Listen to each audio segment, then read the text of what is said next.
Welcome to the Politics of Everything. I'm Amber Daines, your host and podcast producer. This is a half hour of power, a podcast dropping every week where I unpack the politics of everything, from money to motherhood, nutrition to narcissism, startups to secularism, the environment, quality, and much, much more. Our guests are seasoned in the field or topic of their choice, even if you've not heard of them yet. This is a non-partisan show. So while I love exploring varied views and get a buzz from a healthy debate of ideas, this is not a purely blue, white, green program. Please subscribe, tune in and enjoy the politics of everything. Sally Torgoman is an Australian lawyer and commercial advisor specialising in renewable energy transactions and development projects. She's also a qualified electrical engineer, and she was admitted to the New South Wales Supreme Court in 2015 after 10 years of practising as an engineer. Her engineering thesis was focused on modelling control systems within a wind speed turbine. Following that, she joined BHP Steel, which later became BlueScope, supporting automation projects as one of the largest energy users in New South Wales. Sally has worked at leading law firms as well as in-house, including at Origin Energy, Energy Australia and BlueScope Steel. She's been building her career around electrons and has worked on electrical networks while at Ausgrid and on generators while at Origin Energy. Today, Sally is Managing Director at PwC Australia, Energy M&A Practice, which is Australia's leading energy advisor on solar, wind, pumped hydro and more recently, hydrogen.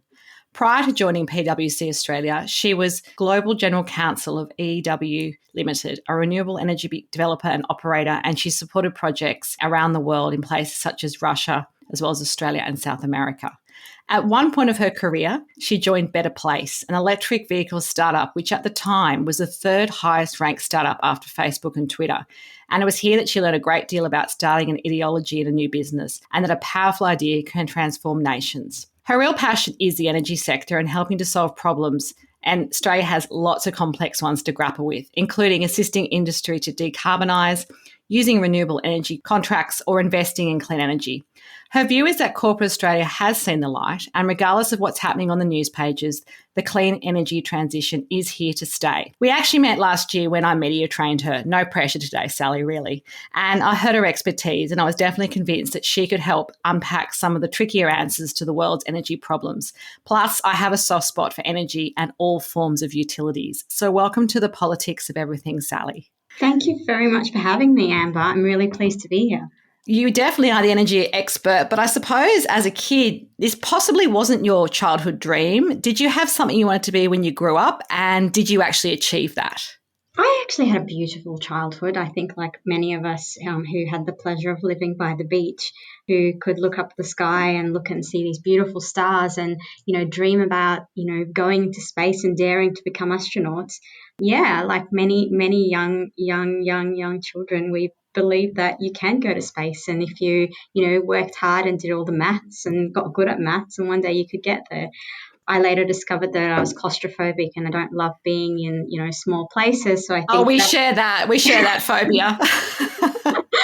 So obviously being an astronaut wasn't going to be a natural career path for me, but nonetheless I really enjoy that part of science, and I really encourage my three little boys to really engage in that, because it is a beautiful experience. So what do we define these days as clean energy, and is it different to renewable energy? And I guess what are some of the pros and cons when you're looking at this space? So I guess the thing is that it has been an industry where a lot of people have been doing a lot of talking for a long time, and relatively for the amount of discussion that we've seen, probably not as much action. So I guess like anything, there are many agencies and legislations that define it. But, when I look at this space, I think it's really important to maybe look and take a global position and look at the likes of the International Renewable Energy Agency, who, their definition of renewable is basically anything that is from a renewable source in a sustainable manner. So effectively, from that definition, you could really almost catch many forms of generation. So bio, geo, hydro, wave, wind, of course, solar. The point of it being clean or not clean, of course, is a separate topic, and that is mostly around the emissions and the carbon intensity of the energy generation. So, for example, gas using a carbon capture and storage would be clean, but of course that's not renewable. we've seen, this conversation around whether it's renewable or should be renewable, is it clean? I think what really people are trying to get to is really how do we, solve this really important question of reducing our carbon impact. And given this, I don't think there's anybody in the world who hasn't heard the old Mark Twain quote, which is, if you don't like the weather in, I think it was New England or somewhere like that, just wait a few minutes. That is a really different concept today in around what's happening around climate change, because it's not just a concept of just let's give it a few years and it'll correct itself. What we know from the science is that this is a really big issue. We've seen numbers, grow by, about a 1 degree Celsius from, the 1950s to the 1980s. And we know that, if things don't change, there is going to be an increase of, 0.2 degrees, every decade. And that obviously has, massive implications on some of these, what we call a climate change factors, which many of us, particularly Australians who saw the bushfires, last year and are hearing about the glaciers and the severity of these, extreme weather.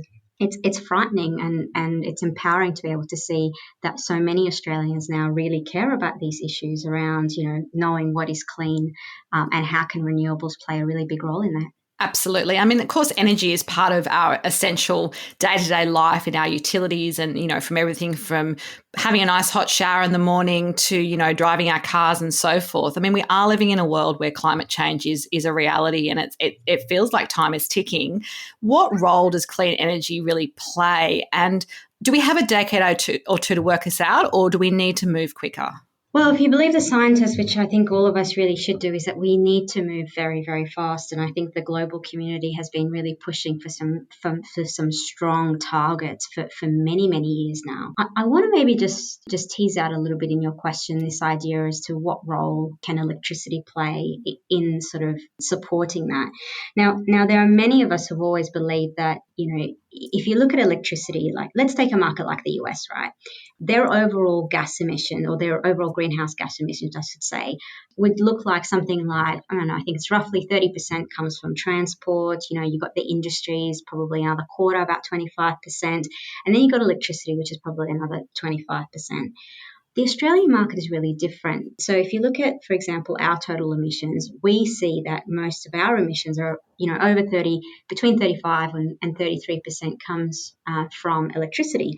If you look at transport for us, that's, less than 20%. And so from an Australian context, the ability for us, it's very powerful to think, well, hey, 33 is a really big number, right? That sounds it. Absolutely. Yes. And so how can I get that really big number and sort of think, well, what can we do about it? And that's probably why some of the shift around sort of talking about climate change has really focused on renewables, because if I could take, at the moment, something like between 60 and 70% of our electricity is generated from coal in Australia.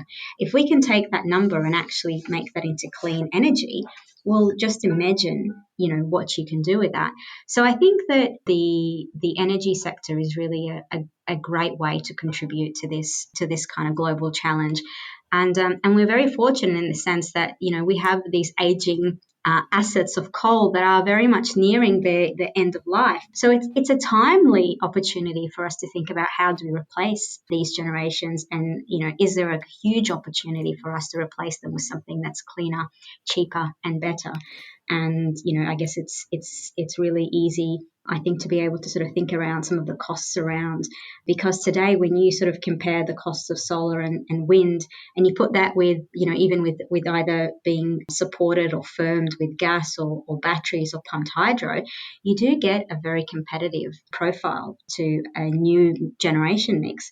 And we're obviously very excited to see that happen in the Australian market. Yeah, it's good that you've just touched on the fact about the ageing assets. And I recall recently one of our big four banks in Australia actually decided not to back a project because they saw it as an asset that, wasn't going to be worth the investment for the future, for the life of that particular coal mine, for example. So I think business has started to obviously look at the numbers, and I think that's a really important part of the conversation.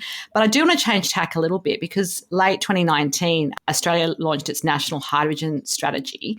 And clean hydrogen is something I actually don't know a lot about, but I know it's got the potential to be a sustainable alternative to conventional energy production and storage. It seems like Australia is ideally placed to become an international leader in this sort of space, particularly as a clean energy export, for example. How are we faring in that sort of trajectory of becoming leaders or being leaders? And why is hydrogen something that we can perhaps bank on for the future? Yeah, it's a really great question, and I think it's something it's fascinated the not just the Australian market, but also the global market. There is, I'd say, a fascination and a strong interest in hydrogen. But let me tell you why. If you think about it, hydrogen is actually a really simple product. It is a product that says that if you have cheap electricity and you have water and you put them together in a plant that uses pretty, known technology that obviously has been understood. And if you put that together in an environment where it is close or has availability for offtake, so there's a customer that they can take it, and your cost of shipping is reasonable, then you have a really strong competitor, not just as a fuel for transport or shipping or any of the many ways that we today use the likes of diesel and gas. But it is a competitive fuel to be used for many things like power generation and has many, many applications. And the most amazing thing of all that is when you burn it, all you get back is water vapor. That sounds like very environmentally friendly to sort of be a bit cliche about it. Well, it is, and I guess it can be. I guess the question is what do you generate it with? So what electricity do you use to generate it? And there's obviously different ways of you can generate it. There's obviously different types of hydrogen. There's blue hydrogen and grey hydrogen and all these different types of it. But effectively, hydrogen, if generated through a renewable source. So, for example, if you had a back end through a PPA, or you had a project that is sourcing the hydrogen plant, you can get some amazing results. And I guess the powerful thing here is that if you're in a country that has a capability of providing really great irradiation or really great wind speeds or really great sort of economics on the electricity cost, and you can build that plant at a really effective capex or capital costs, and you have the water availability and it's done in a sustainable way, because obviously the use of water is really important, then you have a really compelling product. But to give you some ideas, so for example, to make 1 kilogram of hydrogen, you need about 9 litres of water and about 50 kilowatt hours of energy. So obviously there is so much to be done to be able to get better efficiencies out of some of those numbers. And if we can, reduce the price of hydrogen to overall being, costing around $2 a kilogram, we can really increase the ways in which a clean fuel can replace all these things at the moment that, generally we don't really have any other options but using some very carbon intensive substances. So I think the key thing here is that we need to do it at scale, because we're trying to sort of play with these economics. We need to think big. We need to dream big. And the amazing thing is that we're not the only country who's thinking like that. So there are many countries who enjoy good renewable resources, who have access to water, and who are much closer to some of the world's global supply or global demand for using hydrogen. And so what we need to do is effectively beat them to that race, because there's plenty of support, and it's been really amazing to be able to watch how competitive some of those markets have been. But Australia has an amazing... Which particular countries come to mind? Like, who else is in this hydrogen race, if you like? So for example, the many countries, for example, China, you've got Morocco, you've got the Middle East, you've got Germany, you've got many countries, Europe, within Europe, who are competing to be able to have a piece of this pie. And so the question is, can we deliver it at a cheaper cost? Can we deliver it in a way that is certified and that people believe in the origin and how it was made? So can we build trust in that? And can we ship it in a way that's the most effective? So they're not easy questions, and no doubt they're going to take probably years to get there. But we are definitely confident that there is enough momentum and there's enough investment in this to get some really great news out there. So over the past few years, Australia has earned a bit of a reputation for being slower than some other of our other nations overseas. I'm thinking of the US, for example, in terms of, setting a date for that zero carbon emission target. And I guess businesses are sort of, they're already shouting for this, they're already moving on this. But it still seems very much that, we kind of still rely a lot on coal, obviously, even though obviously our mining boom, for example, is well and truly behind us. Recently, President Biden, for example, seemed to step up his commitment on the issue. And I suppose there is a risk that Australia could get left behind. And for example, I know Scott Morrison's not saying that targets aren't such a big deal. We're exceeding, what we said we do and so forth. But given the economic realities and I guess the climate change realities, what's the risk that we will get left behind if we don't move quicker? It's a really powerful question there because we have seen that many of the states who have had different motivations have really, moved hard on this. So obviously in that recent announcement with the Victoria government announcing 45 to 50% by 2030, New South Wales already had a target, and, federally that number is not quite up there, is it? So I think that there is a real risk that if we focus and wait for the federal government to perhaps move on this, the challenge is that, of course, that the business community already gets this. And if you believe that we're in a period where we're the age of corporations, then it's really watching where these corporations lead and the examples they lead. And you'd see some fascinating examples from large corporates. Many don't just come from the US or come from Europe, but some of those are Australian examples as well. The idea is that some of the businesses that would be left behind would be those who could potentially see this area as an area of innovation. So I think that the industry overall has just realized that we've just got to get on with it. And that's exactly what we're doing. We've seen investments, we've seen opportunities, we've seen, really a huge amount of effort being put in by the corporate and the business community to be able to move forward.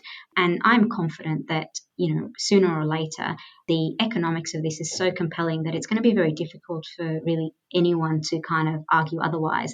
Now, sure, nothing's perfect and there's still going to be a lot of ideology around, what do you do first and where do you invest in first? But the economics are pretty clear that there is a huge opportunity for us to use this sector as a way to create jobs, as a way to, at the same time, work on our targets. And this is something that, most Australians want. And, there's plenty of investors who are willing to fund it. So provided that the Australian market is offering products and projects that investors are keen on, then I think that's really what's driving the market at the moment. So beyond solar, wind, hydrogen and other sort of more common energy sources that we have touched on today, are there any untapped ideas that could become big news in the future when it comes to energy? The amazing thing, the scientists have and engineers are forever improving. I mean, if you just think of solar alone, there are many, many projects that are being done at, some of the greatest Australian universities that talk to improving efficiencies, that talk to increasing capacity factors. Lots of work being done around quantum mechanics and how some of these technologies can be incorporated. There's still a lot to be done to improve on, geo and bio. And of course, the big one is storage. And it's not a single day that goes past where new ways of looking at storage from perhaps a non-lithium lens or other types of elements are being explored. Naturally, there are plenty of opportunities also for ideas around, how do you bring it all together? So whilst there's going to always be, investments and untapped ideas in sort of single components of the value chain or the cycle of energy, there is a lot more that needs to be done around the customer side. So if I think about, the area of AI and how much AI and energy can be brought together, there's, the engagement with the customer, how you can really effectively provide, an overall integrated solution is really powerful. And I still think that there is plenty of innovation and investment in that space The best is yet to come, perhaps. Hopefully, the world needs it too. So, finally, on the topic of electric vehicles, I know that they're very popular. They're also quite expensive, but they are becoming more affordable with different sort of players in the market. Are they likely to replace fuel cars anytime soon? I mean, what's your view on that? Having obviously had an experience working in a startup space many years ago. Yeah, so I guess I have to say I'm definitely one of the many Australians who think this is a great opportunity for many reasons. So suppose it's been perhaps disappointing to have realised that most of the electric vehicles who have entered not just the Australian market but have entered the global market have actually been at a higher price point than their equivalent combustion engine vehicle. And sometimes 2 or 3 times. It's not a small amount for Yeah, most that's people. exactly right. And I guess it's there's a part of component that you can say to that. Well, there's still supply chain economics and value that needs to be worked out through purchasing larger volumes and quantities. But there's also a little bit of a marketing point, is that there's a sense that electric vehicles are for the innovators, or a gimmick, or perhaps a part of the community that wants to have the latest and greatest. When in reality, if you think about it, electric vehicles, the concept of an electric vehicle, if you look at the components of it, naturally is a lot less of a complicated technology than an internal combustion engine, right? So the ideology, if you could make this an affordable for all of Australians, and to have the ability to really be an affordability point, I think is a really an underplayed opportunity here for us.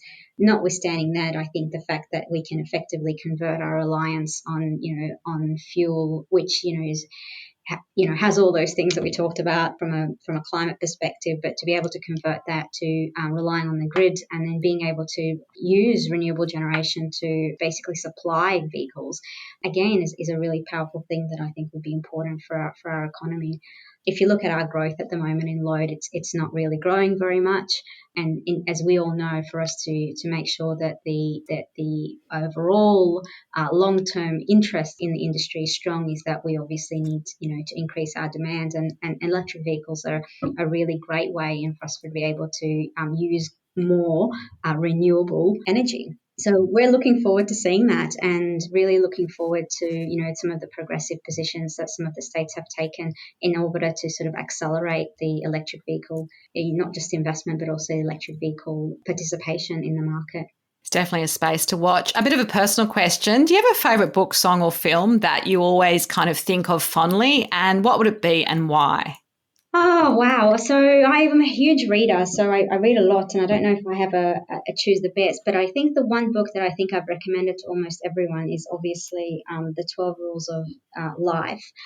I found that book to be one of the ones that really summarizes really great pieces of wisdom that anyone at any point of their life can read. And it's perhaps a very personal book, because it does talk about some of the things that we are as humans, and how we find our purpose, and how we reflect that purpose in our relationships with others.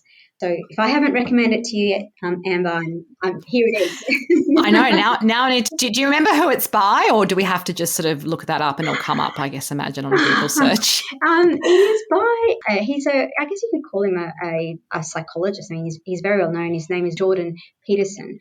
And Oh, okay. Yes, I have he's heard of him. obviously written a lot of books around understanding behavior, and making sure that people are aware of some of the certain attitudes, and the ways they reflect those attitudes. So a really great thinker.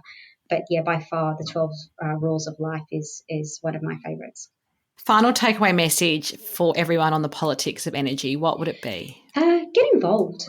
This is a point and a debate, and a choice that's going to be not just affecting each of us, but also our children. And if you would like to be able to see a cleaner energy sector in Australia, say it, and fight for it, and vote for it.